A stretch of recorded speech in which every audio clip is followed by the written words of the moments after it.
ఏ ఎన్నిక జరిగినా ఎంత చిన్న ఎన్నిక జరిగినా ఆ ఎన్నికల్లో ఏదో ఒక విధంగా అడ్డదారిలో గెలవాలనే తలంపుతో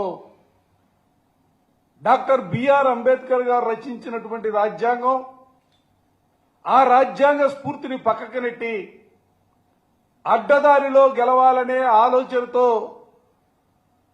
ముందుకు సాగుతున్నటువంటి తెలుగుదేశం ప్రభుత్వం, తెలుగుదేశం పార్టీ, దానికి సంబంధించినటువంటి కూటమి నేతలందరినీ కూడా నేను ఈ సందర్భంగా అడగదలుచుకున్నా.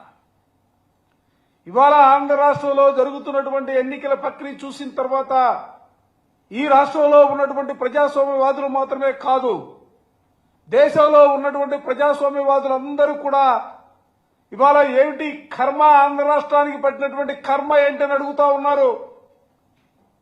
రాష్ట్రంలో ప్రజాస్వామ్యం ఉండదా? ప్రజాస్వామ్య విలువలు ఉండవా?